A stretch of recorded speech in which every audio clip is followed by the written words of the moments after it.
ও আমার দুহারের বাইরা,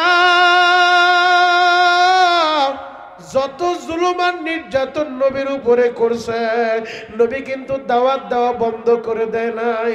কেন দেয় নাই জানুনি? আমার নবী তো দাঈল আল্লাহ, এজন্যই তো আল্লাহ বলেন ও দাইয়ান ইলাল্লাহ। আমার নবী হলেন দাঈল আল্লাহ। মার খায় এরপরও দাওয়াত দেয়, রক্ত ঝরে এরপরও দাওয়াত দেয়, দাঁত ভাঙে এরপরও দাওয়াত দেয় গো বাবা। যুবক বন্ধুরা, আল্লাহর আদেশ পাইয়া রহমাতুল লিল আলামিন আল্লাহ আদেশ দিয়া দিলেন, হাবিব আমার এইবার মক্কা ছাইরা আপনি মদিনায় চইলা যান। আহারে, নিজের জন্মভূমি ছাড়া এটা যে কত কষ্টের গো বাবা। নবী আমার আল্লাহর আদেশ পাইয়া রাতের অন্ধকারে মক্কা ছাড়বেন, মদিনায় যাইবেন।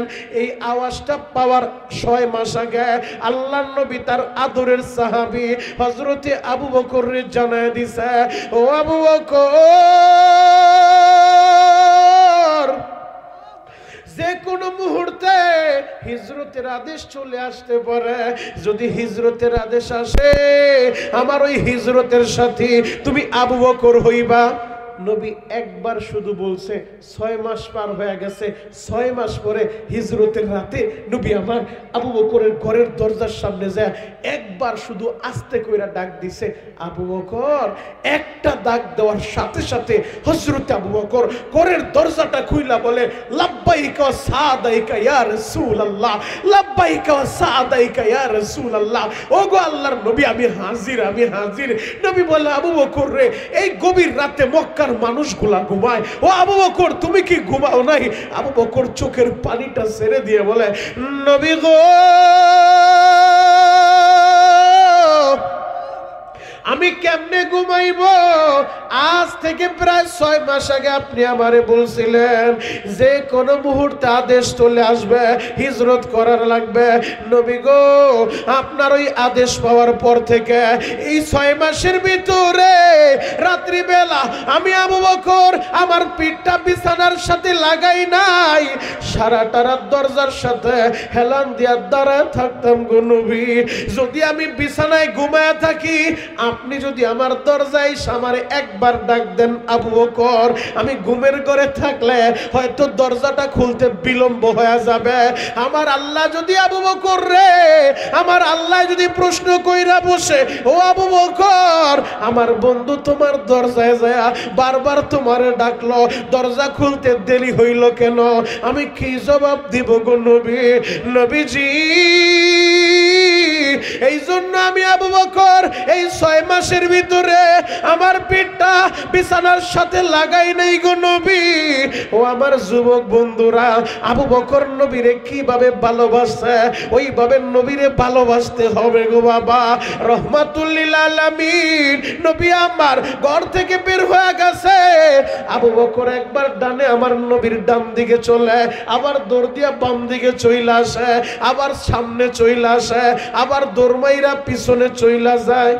নবী বললেন, আবু বকর, কিছুই তো বুঝলাম না, একবার ডানে হাঁটতেছো, একবার বামে হাঁটতেছো, একবার সামনে একবার পিছনে, এমন কেন করতেছো? একভাবে চলো। হযরত আবু বকর কান্দে আর বলে, নবী গো, আমি যখন ডানে হাঁটতে থাকি আমার মনটায় কয় না জানি কোনো বেঈমান আবার বাম দিক থেকে আপনারে তীর মারে কিনা নবী। এইটা মনে পড়লে একটা দৌড় মাইরা বাম পাশে চইলা আসি, তীরের আঘাতটা যেন আমার গায়ে লাগে, আপনার শরীরে যেন না লাগে। আল্লাহু আকবার। নবীজি, আমি যখন বাম পাশে চলতে থাকি আমার মনে পড়ে যায় না জানি কোনো বেঈমান সামনের দিক থেকে আবার তীরটা মারে কিনা। একটা দৌড় মাইরা সামনে চলে আসি, সামনে চলতে চলতে আবার মনে পড়ে যায় পিছন দিক থেকে কোনো বেঈমান আবার তীরটা মারে কিনা। এই জন্য একটা দৌড় মাইরা পিছনে চইলা যায় গো নবী। ও দুহারের যুবকেরা, ও দাড়ি পাকা আব্বা জানেরা, ও পর্দার আলের মায়েরা, আবু বকর আমার নবীরে কিভাবে ভালোবাসে। আবু বকর আমার নবীর হিজরতের সাথী, আবু বকরের ওই এক রাতের আমল আর সাহাবায়ে কেরামের গোটা জগতের আমল যদি এক পাল্লায় দেওয়া হয়, আবু বকরের এক রাতের ওই হিজরতের রাতের আমলের সমান হবে না। আল্লাহু আকবার। আবু বকর কি পরিমাণ ভালোবাসছে আমার নবীরে। আহারে, জাবালে সুরের উপরে উঠা আবু বকর বলে, নবীজি এই গভীর রাতে কিছুক্ষণ পর তো সকাল হয়ে যাবে, বেঈমানগুলো টের পেয়ে ফেলবে। নবীজি রাতের আমরা দিনের বেলা গুহায় আশ্রয় নেই, আপনি চলেন। আমার নবীর এই গাড়ির উপরে নিচে আবু বকর, এরপরে জাবালে সুরের উপরে উঠা গেছে। জাবালে সুরের উপরে উঠা আহারে গুহার ভিতরে নামার আগে আবু বকর বলেন, নবী গো আপনি একটু অপেক্ষা করেন, আমি আগে নাইমা দেখি গুহার ভিতরে কোনো বিষাক্ত পোকামাকড় আছে কিনা, আমি গুহাটারে প্রস্তুত করি, এরপরে আপনি নামবেন। আল্লাহু আকবার। হযরত আবু বকর নিজে গুহার ভিতরে নামছে, নিজে নাইমা নিজের চাদরটা সিরা সিরা গুহার এক একটা ছিদ্রগুলা বন্ধ করছে। একটা মাত্র ছিদ্র বাকি, ওই ছিদ্রটা বন্ধ করার মতো অবশিষ্ট চাদরের টুকরা নাই। কি করবে? ওই ছিদ্রটার ভিতরে নিজের পা লাগায় দিছে, পা দিয়া বন্ধ করে রাখছে। বলে, ইয়া রাসূলুল্লাহ, ইয়া হাবিবাল্লাহ, নবীজি রেস্ট হাউস প্রস্তুত হয়ে গেছে, আপনি নামতে পারেন। নবী আমার গুহার ভিতরে নামলেন। হযরত আবু বকর নিজের উরুটা বালিশ বানায় দিলেন। ইয়া রাসূলুল্লাহ, ইয়া হাবিবাল্লাহ, নবী গো ক্লান্ত শরীরে আপনি আমার উরুর উপরে মাথা দিয়ে একটু বিশ্রাম নেন গো নবী। নবী আমার আবু বকরের রানের উপরে মাথা দিয়ে বিশ্রাম নেয়। আল্লাহু আকবার। মক্কার বেঈমানগুলো আমার নবীরে তাড়ায়া দিছে, আর মদিনাবাসীরা আমার নবীরে গ্রহণ করছে। মদিনার মহিলারা নবীরে কত ভালোবাসছে। আজকের এই মাদ্রাসায় মহিলারা তাদের সন্তান দিছে, মাদ্রাসার মাহফিলে মহিলারা দান সদকা করছে। ও যুবক, মদিনার মহিলারা আমার নবীরে জীবনটা দিয়া ভালোবাসছে।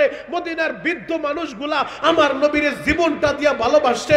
মদিনার ছোট্ট ছোট্ট বাচ্চাগুলা আমার নবীরে জীবন দিয়া ভালোবাসছে। আল্লাহু আকবার।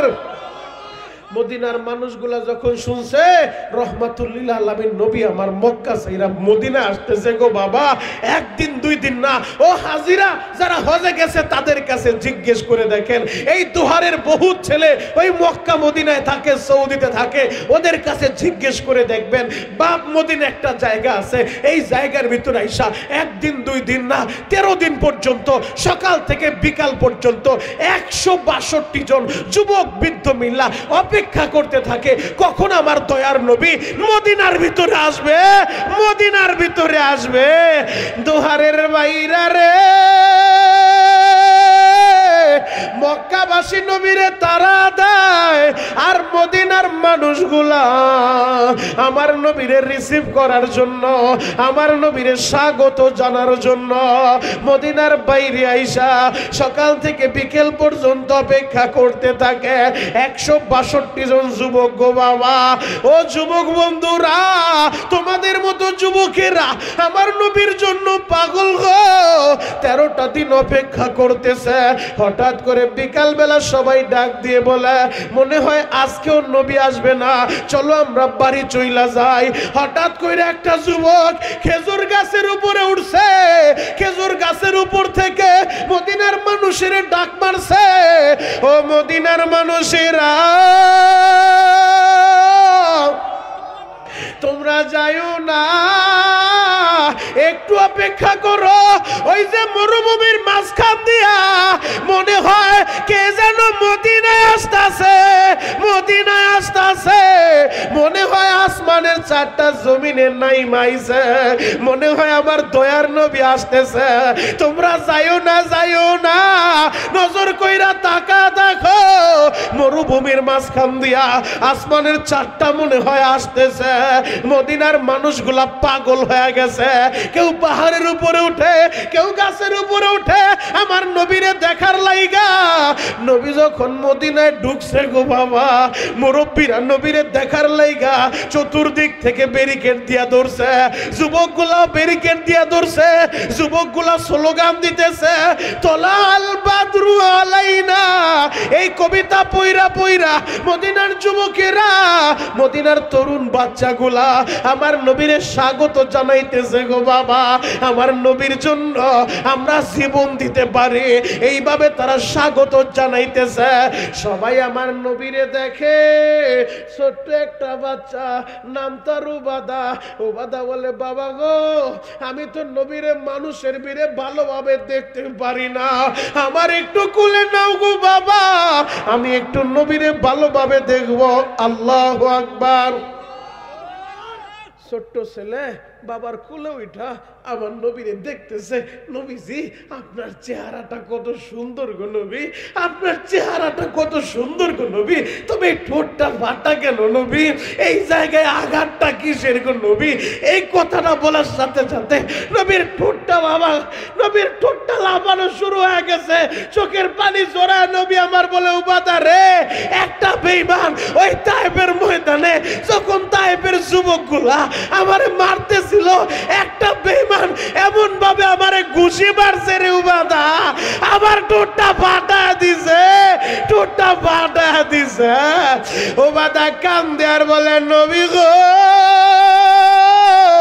মক্কাবাসী আপনার ঠোঁট ফাটাইছে, আমরা মদিনাবাসী আপনারে জীবন দিয়া ভালোবাসবো। ও নবী আপনি বলেন না মক্কায় বেশি আপনারে কে কষ্ট দিছে, আপনি একটু বলেন কে আপনারে বেশি নির্যাতন করছে। আমার নবী বললেন, আবু জাহেল। ওই ছোট্ট বাদা বাবার কোল থেকে নাইমা মদিনার যুবকদেরকে বলে, ও মদিনার ছেলেরা, ও মদিনার বাচ্চারা, আমার হাতে তোমরা হাত দাও গো, তোমরা হাত দিয়া ওয়াদা করবা মক্কাবাসী নবীরে মারছে, মক্কাবাসী নবীরে মক্কা থেকে বের করে দিছে, আমরা মদিনার ছেলেরা নবীর জন্য জীবন দিয়া দিব, রক্ত দিব, গর্দান দিব, নবীর অপমান হইতে দিব না। আল্লাহু আকবার। দোহারের যুবক, দোহারের মুরব্বী বাবাজি, দোহারের তরুণ, আমি তোমাদেরকে বইলা যাই, জীবনে ওই নবীরে ভালোবাসো, নিজের জীবনের চাইতেও বেশি ভালোবাসো। লেনিন আর কার্ল মার্কসের জন্য পাগল হয়েও না, পশ্চিমা সভ্যতার জন্য পাগল হয়েও না, পাগল যদি হইতে চাও মদিনাওয়ালার জন্য পাগল হও। কথা বলেন ঠিক কিনা? এই মদিনাওয়ালা ছাড়া কারো সুপারিশ কাজে লাগবে না। ময়দানে মাহশারে আজকে যে নেতার পিছনে দৌড়াও, আমার নেতার চরিত্র ফুলের মতো পবিত্র, নামাজ পড়ে নামাগার এক ওয়াক্ত। কথা বলেন ঠিক কিনা? এই নেতার খবর থাকবে না, আরে নেতা কোথায় আর তার কর্মী কোথায়, আরে পীর কোথায়, তার মুরিদ কোথায়, সবাই বলতে থাকবে ইয়া রব নাফসি নাফসি, আমারে বাঁচাও, আমারে বাঁচাও। ময়দানে মাহশারে এই নেতারই পাইবা যেই নেতা পুরাটা জিন্দেগি উম্মতের লাইগা কেঁদেছে, যেই নেতা এখনো পর্যন্ত রওজায়ে আথার কাঁদে, ওই নেতার জন্য, ওই নবীর জন্য দরকার হলে জীবন দিব, নবীর অপমান মেনে নিব না। কথা বলেন ঠিক কিনা? যুবক, মদিনার ছেলেগুলো আমার নবীরে কিভাবে ভালোবাসছে জানো? নবী আমার বদরের যুদ্ধে যাবেন, তালিকা করতেছেন, সাহাবীদের তালিকা আপনারা সকলেই জানেন। 313 জনের একটা কাফেলা নিয়ে ইসলামের প্রথম যুদ্ধ বদরের ময়দানে সংগঠিত হয়েছে। মদিনা থেকে 165 কিলোমিটার দূর ওই বদরের মাঠ। নবী আমার সাহাবায়ে কেরাম, রোজাদার সাহাবায়ে কেরাম, 17ই রমজান যুদ্ধ সংগঠিত হয়েছে। নবী আমার 313 জনের কাফেলা নিবেন, 311 জন হয়েছে। দুইটা যুবক মাজ আর মুয়াউইজ, ছোট্ট ছোট্ট দুইটা ভাই দৌড়ে আসছে, আয়েশা বলে, নবীজি আমরা দুইটা ভাই, আমাদের মা আপনার কাছে পাঠায় দিছে, আমরাও আপনার সাথে বদরের ময়দানে যাইতে চাই, বদরের ময়দানে যাইতে চাই। আল্লাহু আকবার। নবী আমার বলেন, তোমরা ছোট্ট মানুষ বদরে যায় কি করবা? মাছ বলে, নবীজি আপনি নিয়ে যান। নবী গো, আপনি দেখায় দেখেন না আমি সাইজে বড় হইছি। মাছ তার পায়ের আঙ্গুলের উপরে ভর কইরা দাঁড়ায় বলে, নবীজি দেখেন আমি সাইজে বড় হইছি। নবীজি যদি বলেন শক্তি লাগে, শক্তি পরীক্ষা করবেন, আপনার এই সাহাবীদের ভিতরে 311 জনের ভিতরে সবচেয়ে শক্তিশালী কে? নিশ্চয়ই ওমর। ওমর তো বীর বাহাদুর, ওই ওমরের সাথে আমার কুস্তি লাগায় দেন, আমি তার সাথে কুস্তি করে প্রমাণ করে দিব আমারও শক্তি আছে। আল্লাহু আকবার। নবী আমার ছোট্ট বাচ্চার ভালোবাসা দেখা, ওর ঈমান দেখা, আবেগ দেখা নবী অবাক হয়ে গেছে। নবী তো সবই বুঝতেছে। নবী বললেন, ঠিক আছে যাও, তোমার অনুমতি দিয়া দিলাম। এবার যখন বড় ভাইটার অনুমতি দিয়া দিছে, ছোট ভাইটা নবীর সামনে যায় বলেন, নবী গো, আমার বড় ভাই আপনার সাহাবী ওমরের সাথে কুস্তি লাগতে চাইছে, আপনি তারে অনুমতি দিয়া দিছেন, আমার বড় ভাইরা আমার সাথে লাগায় দেখেন, আমি আমার বড় ভাইয়ের একটা আছাড় মারবো। আল্লাহু আকবার। নবী বললেন, ঠিক আছে তাহলে দুই ভাই লাগো। দুই ভাই কুস্তি লাগো, দেখি কে জয়ী হয়। এবার ছোট্ট ভাইটা চোখের পানি দিয়া বড় ভাইয়ের সামনে দাঁড়ায় বলে, বাইরে তোরে তো নবী অনুমতি দিয়া দিছে, তোর নামটা লেখায় দিছে, তোর এই নামটা নবী আর কাটবো না। বাইরে তুই একটু টেকনিক কর, তুই তো ভালো কইরে জানোস আমি তোর সাথে পারবো না। ভাই তুই একটু অভিনয় কইরা, আমি যখন তোরে ধরবো, আমি তোরে ধরার সাথে সাথে তুই জমিনে পইরা যাবি, আমি তোর বুকের উপরে বৈশা পড়বো, আমি নবীরে প্রমাণ করে দিব, নবীরে বুঝায় দিব আমি কুস্তিতে জয়ী হয়েছি। তোর তো অনুমতি হয়েছে, তোরে আর নবী পাঠাবে না, তোর অনুমতি হয়ে গেছে, তুই একটু আমার অনুমতির ব্যবস্থা করে দে ভাই, তোর তো অনুমতি হয়ে গেছে। দুইটা বাইরে যখন কুস্তি লাগায় দিছে, দোহারের যুবক রে, ছোট্ট ভাই মুআউইজ বড় ভাই মাঝের গাড়ের ভিতরে দইরা আহারে পা দিয়া ল্যাং মাইরা এমন জোরে একটা পাছার মারছে, মাটির ভিতরে বড় ভাইটা শুয়া পড়ছে। ছোট ভাই বড় ভাইয়ের বুকের উপরে উইঠা আমার নবীর দিকে তাকাইয়া ছোট ভাইটা বলে, নবীজি এই যে তাকা দেখেন, আমি আমার বড় ভাইটারে জমিনে ফালায়া দিছি, আমি বিজয় হইছি। নবী গো আমারও আপনি নিয়ে যান গো নবী। নবী তাদের কাহিনী দেখা, ওদের আবেগ দেখা, ওদের ভালোবাসা দেখা মদিনার নবী বললেন, ঠিক আছে যাও, তুমিও রেডি হয়ে যাও। দুইটা বাইরে যুদ্ধের ময়দানে নিয়ে গেছে, মদিনা থেকে 165 কিলোমিটার দূর। ও যুবক বন্ধুরা, ওই বদরের মাঠের পাশে একটা মসজিদ আছে, নাম তার মসজিদে আরিস। এই জায়গায় দাঁড়াইয়া 16 রমজান রাত্রিবেলা নবী আমার চোখের পানি জড়ায় কেঁদেছে আর বলছে, মাতা নাসরুল্লাহ, মাতা নাসরুল্লাহ, আল্লাহ কখন আসবে আপনার সাহায্য, কখন আসবে আপনার সাহায্য। ওই 17 রমজান যুদ্ধ যখন শুরু হয়ে গেছে, ও দুহারের বাইরে রে মাজার মুআউইজ ছোট্ট দুইটা ভাই নবীর জলিল কদর একজন সাহাবী আব্দুর রহমান ইবনে আউফ, আব্দুর রহমান ইবনে আউফের সামনে যায় বলে, চাচা আপনি একটু দেখায় দেন আবু জাহেলকে এই জায়গার ভিতরে, ওই 1000 কাফেরের ভিতরে আবু জাহেল কোনটা, ওরে তো আমরা চিনি না। তৎকালীন জামানায় তো মিডিয়ার যুগ না যে আবু জাহেলের চেহারা দেখানো হবে। ওরা বলে, চাচা গো আমরা তো আবু জাহেলরে চিনি না। আব্দুর রহমান ইবনে আউফ বলে, বাচ্চা দুইটারে দেখা আমি বিরক্ত বোধ করতেছিলাম, ওরা আমার সামনে থাকলে কোন শত্রু বাহিনী যদি আক্রমণ করে, ওদের কারণে আমিও তো বিপদে পড়বো, আমিও তো নিজের সেফটি দিতে পারবো না। আব্দুর রহমান ইবনে আউফ বলে, তোমরা ছোট্ট মানুষ, আবু জাহেল বিদা কি করবা? মাজার মুআউইজ বলে, চাচা গো আমরা শুনছি নবী যখন মদিনায় আসছে, আমরা শুনছি ওই মক্কার ভিতরে আবু জাহেল আমার নবীরে বেশি কষ্ট দিছে গো চাচা, আবু জাহেল আমার নবীরে মারছে গো চাচা, আবু জাহেলের নির্যাতনে নবী আবার মক্কায় থাকতে পারে নাই। আবু জাহেল কোনটা আমাদেরকে একটু দেখায় দেন, আমরা বাড়ি থেকে মার কাছ থেকে বিদায় নিয়ে আসছি, ওরে দেখার সাথে সাথে হয়তো ও বাঁচবে নয়তো আমরা বাঁচবো, একটা হয়ে যাবে, এসপার ওসপার যে কোনো একটা হয়ে যাবে, হয়তো আমরা শহীদ হব নয়তো আমরা গাজী হব, ওরে আমরা ফাইনাল দেখা দেখে ছাড়বো। চাচা আপনি একটু বলেন না আবু জাহেল কোনটা? আব্দুর রহমান ইবনে আউফ বয়ান করে, দুনিয়ার মানুষ রে আমি শুধু হাতের ইশারা দিয়ে দেখায় দিলাম, ওই যে ঘোড়ার উপরে সাওয়ার হয়ে যুদ্ধের পোশাকে যুদ্ধের সাজে সজ্জিত ঘোড়ার উপরে চলতেছে, যুদ্ধ করতেছে, ওইটাই আবু জাহেল। আব্দুর রহমান ইবনে আউফ নবীর জলিল কদর সাহাবী বয়ান করে, আমি দেখাইতে দেরি বাস পাখির মতো বিদ্যুৎ গতিতে বাচ্চা দুইটা উইরা চইলা গেল ওই আবু জাহেলের ঘোড়ার সামনে। ছোট ভাইটা যায় কোনো কথা নাই, ঘোড়ার পায়ের ভিতরে এমন জোরে আল্লাহু আকবার বলে কোপ মাইরা দিছে, ঘোড়ার পাটা কাইটা ঘোড়াটা যখন কাত হয়ে গেছে, আবু জাহেল জমিনে পইরা গেছে। দুই ভাই আবু জাহেলকে ধরাশয়ী কইরা দুই ভাই আবু জাহেলের বুকের উপরে উঠা গেছে, এমন জোরে তরবারি চালাইছে, আবু জাহেলকে দুনিয়া থেকে বিদায় কইরা জাহান্নামে পাঠায় দিছে। আল্লাহু আকবার। ছোট্ট দুইটা ভাই কুখ্যাত বদমাইশ আবু জাহেলের দুনিয়া থেকে বিদায় কইরা এক ভাই আরেক ভাইরে বলতেছে আমি মারছি, আরেক ভাই বলে আমি মারছি, আরেক ভাই বলে আমি মারছি। দুইজন নবীর কাছে চইলা গেছে, নবী কো আমি মারছি, বড় ভাইটা বলে আমি মারছি, ছোট ভাইটা বলে আমি মারছি।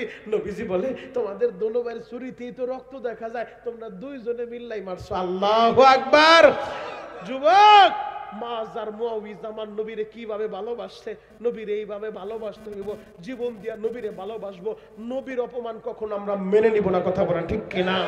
তুমি যেই দল করো, যেই পীরের মুরিদ হও, আমি তোমার পীরের দালালি করতে আসি নাই। তুমি তাবলিগ করো, উজানি যাও, চরমোনাই যাও, সারসিনা বাহাদুরপুর যাও, অথবা হক্কানি আল্লাহর ওলিদের দরবারে যাও, তোমার ব্যক্তিগত ব্যাপার। তবে আমি তোমার ভাই হিসেবে মনিরুল ইসলাম শরীয়তপুরি যুবকদের পায়ে হাত রেখে বলে দিতে চাই, যুবক তোমার দল বড় পরিচয় না, পরিচয় তো আমাদের একটাই, আমরা এক আল্লাহর বান্দার এক নবীর উম্মত, কথা বলেন ঠিক কিনা?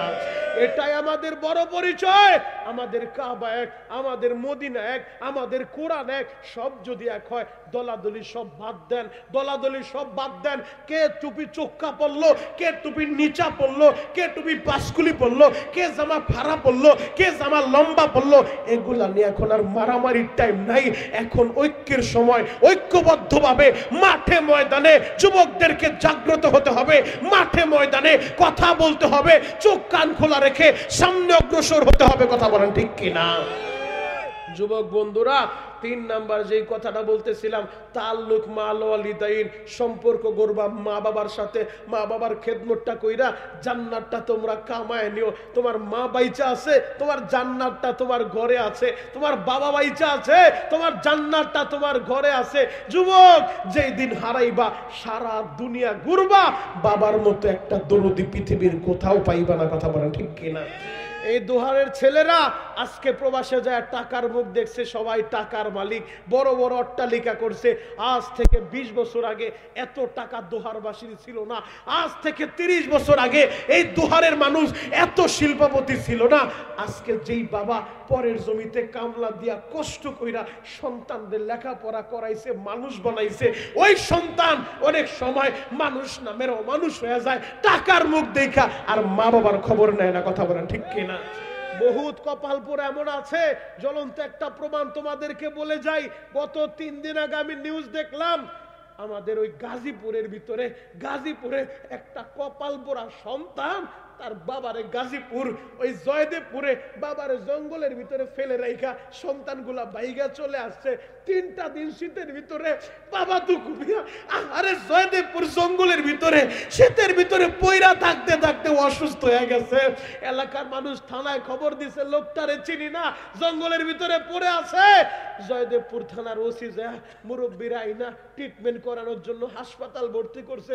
জিজ্ঞেস করলে এই জায়গায় কিভাবে আসলেন, বলে আমার ছেলেরা ওই গাজীপুর বৃদ্ধাশ্রমে দিতে আসছে, আমি অসুস্থ দেখা বৃদ্ধাশ্রম কর্মীরা আমারে নেয় নাই, ছেলেগুলা আমারে বাড়িতে নেয় নাই, আমার সন্তানগুলা এই জঙ্গলের ভিতরে আমারে ফালায়া দিয়ে গেছে। দোহারের যুবক রে, কপাল পোড়া বাবারে পায়া জঙ্গলে ফেলে দেয়। আর এই দোহার সুতার পার তাকায় দেখো, কত বাপ হারা ছেলে বসে বসে কান্দে। হুজুর, যদি টাকাটাও নিতে চান, বাড়িটাও নিয়ে যায়, বিনিময়ে যদি বাবারে ফিরায় দেয়, আমি আমার বাবারে চাই। যদি আমার কাছে কোটি টাকাও চান, আমি দিতে রাজি আছি, আমার বাবারে ফিরায় দিতে পারবেননি। কত যুবক সব দিতে চায়, বাবারে ফিরত চায়, আর ওই কপাল পোড়ারা বাবারে পায়া বাবারে জঙ্গলে ফেলে দেয়, কথা বলেন ঠিক কিনা? যুবক ভাই, তোমাদের যাদের বাবা আছে, আমি তোমাদের পায়ে হাত রেখা বলতে চাই, তোমাদের পা 2টা আগায় দিলে আমি সবার সামনে পা ধরতেও রাজি আছি। এরপরও মার মনে কষ্ট দিস না, বাবার মনে কষ্ট দিস না। আরে মা কারে বলে, যেই দিন হারাইবি সারা দুনিয়া ঘুরবি, মার মতো একটা দরদি কোথাও পাবি না, পাবি না। অনেক সময় দেখা যায় বাবা মা মারা গেলে বাবা আর একটা বিয়ে করে, কিন্তু অধিকাংশ ক্ষেত্রে বাবা মারা গেলে মা দুঃখিনী দ্বিতীয় বিয়ে করে না। কেন জানো? সন্তানের দিকে তাকায়া অন্য স্বামী তো তার এই সন্তানরে নিজের বাবার মতো ভালোবাসবে না। এই জন্য অনেক মা নিজের জীবন যৌবন বিলীন করে দেয় সন্তানের জন্য, কথা বলা ঠিক কিনা? জ্বলন্ত একটা প্রমাণ তোমাদেরকে দিব। আল্লামা বশির শাহ হুজুর আসবে, দোয়া করবে, জ্বলন্ত একটা প্রমাণ 2 মিনিটে তোমাদেরকে শোনা যায়।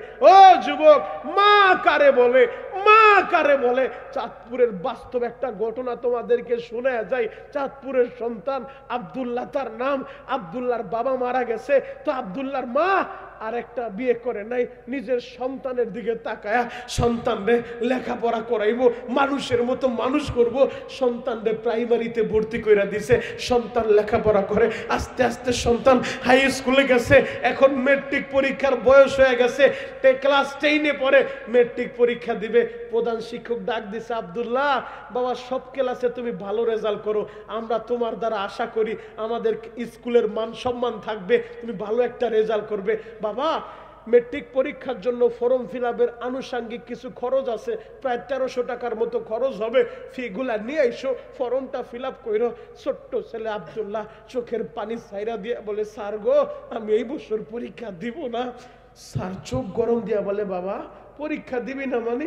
এই যে আপনাদের মাদ্রাসার ছাত্রগুলা কত সুন্দর ইংরেজি বললো, ওরাদের ভিতরে যদি কোনো বাচ্চা বলে আমি পরীক্ষা দিব না, স্বাভাবিকভাবে হুজুরদের মাথা খারাপ হয়ে যাবে, ছেলেটা এত ভালো পারে, ও কেন পরীক্ষা দিবে না? প্রধান শিক্ষক বলে, তুই কেন পরীক্ষা দিবি না বাবা?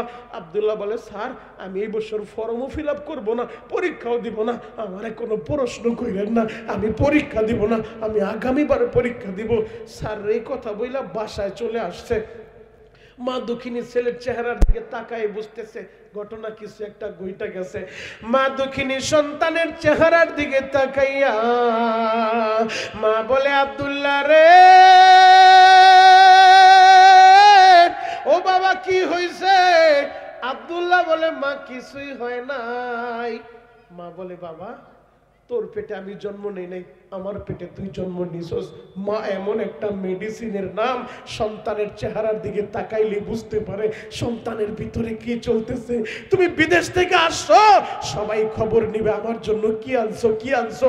মা দুঃখিনী খবর নিবে না আমার লেগা কি আনছো। মা চেহারার দিকে তাকায় বলবে, বাবা রে, তোর রাস্তায় অনেক কষ্ট হয়েছে, মনে হয় দুপুরে খাবারটাও খাস নাই, আগে খাবারের টেবিলে যা, খাবার খা, পরে কথা হবে, কথা বলেন ঠিক কিনা যুবক? মা এমন একটা জিনিস। মা বলে, বাবা রে, লুকোচুরি করিস না, তোর চেহারা দেখা বুঝতেছি মনে হয় কিছু একটা হয়েছে। কি হয়েছে বল? ছেলে কান্দে আর বলে, মা গো, প্রধান শিক্ষক লাইব্রেরিতে ডাকছিল, প্রধান শিক্ষক বলছে মেট্রিক পরীক্ষার ফর্ম ফিল আপ করতে।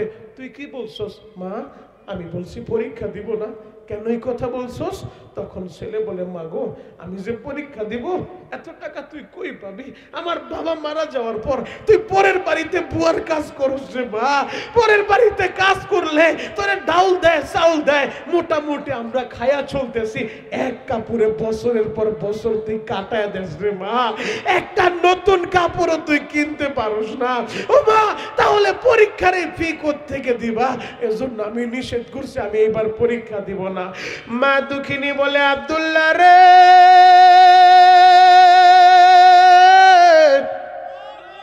একটু অপেক্ষা কর রে বাবা।